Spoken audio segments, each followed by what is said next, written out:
Mistakes medical writers should avoid. So, this is a blanket global list of items that hopefully you will seek to avoid in every project that you work on. And I'm just giving you this information up front so you can find a way to kind of memorize it, and it'll be really helpful as you take on your first medical writing projects. And the whole overarching goal of these is to help you gain trust with your client and avoid these pitfalls right from the get go, especially if you take on subcontracting work with my company. You'll need to have these in mind. You're going to go into your first projects with us, and it's definitely helpful if you just don't make these mistakes. All right, so first mistake, accidental plagiarism. We would hopefully avoid any kind of plagiarism knowingly for sure, but sometimes it can be accidental. You want to avoid copying and pasting abstracts or printed sources without rewriting the text significantly. You must also reorganize the structure and flow, rewrite every sentence. And of course, if you're using AI assistants, then that will be helpful. There is one exception when you're creating documents that will undergo medical legal review. You want to use wording that is very close to the original. So it almost feels like you are lifting it out of the document.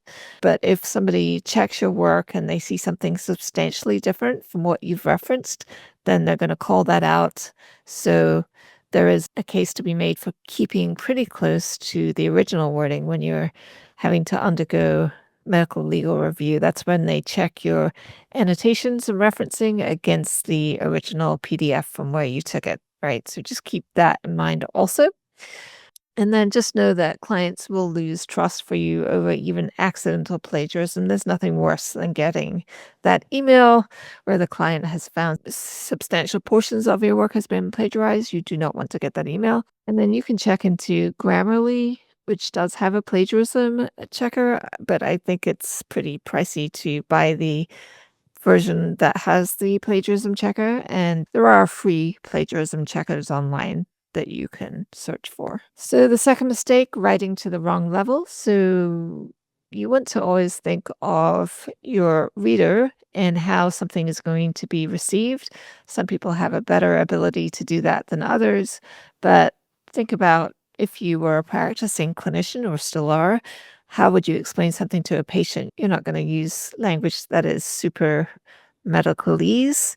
You will try to reach that patient with terminology that they can understand. Same goes for medical writing.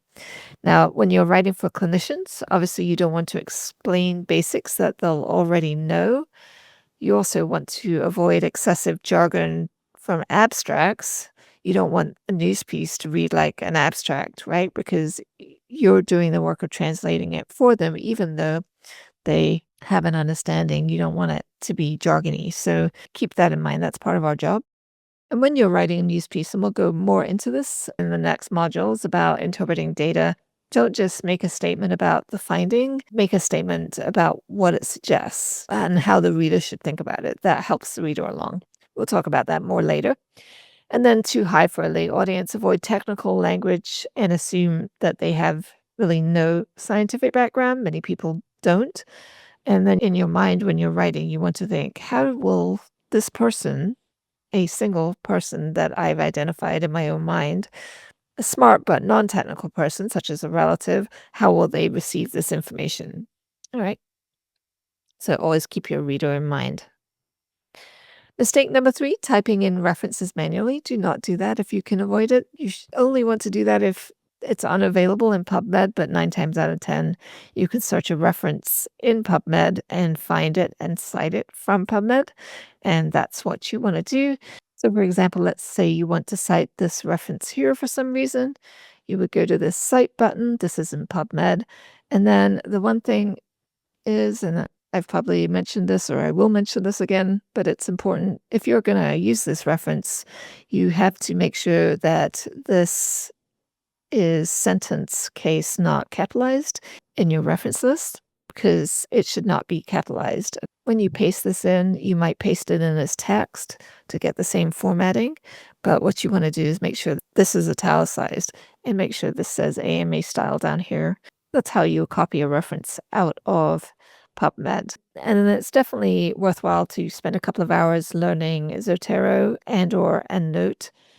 Zotero is free and actually much easier to use than EndNote, but EndNote is often what clients request. So it's good to have that skill set, and I'll definitely have a lesson on that later on in this course. Mistake number 4 is not giving clients what they want. And it's hard when you first start out because sometimes you're not exactly sure what they want and they're not exactly sure what they want, which is a problem. But as you get experience, you know what questions you need to ask them to avoid issues later on. I will actually give questions that you should ask for each of the weeks on different types of projects, the main questions that you'll need to ask. But definitely go into a project focusing on what is it exactly that the client wants.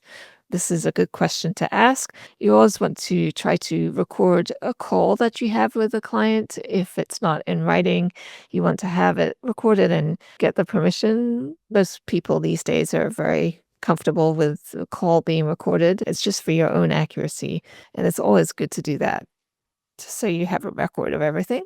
And then a baseline question to ask for almost any project is to have an example format that they would like you to use, whether it's a slide deck or a piece of writing. And you want to try to mimic that closely as possible, even down to the font and the headings and everything. The more you do that, the better they will receive the document that you send in. It's less work for them.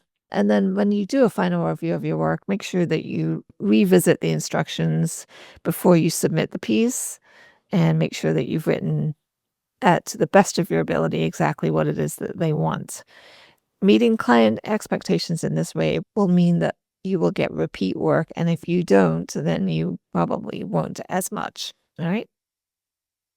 Mistake number 5, overstating scientific results. This is to do with the language that you use. You want to make sure that it matches the findings. You can say a study showed something or appeared to show. And if it appeared to show, then it's a weaker association. So make sure that you don't overstate results and try to deliver exactly what it is that the researchers did. You want to qualify uncertain results with phrases like may suggest or warrants further study. Or if you're using AI generated text, make sure that AI is doing that also. And then you want to consider the data source, credibility, the journal prestige, and funding sources. And definitely always follow the money. Check the whatever study it is, and you can say it's a commercially sponsored study reported this. You should always have clarity in where funding came from as much as possible.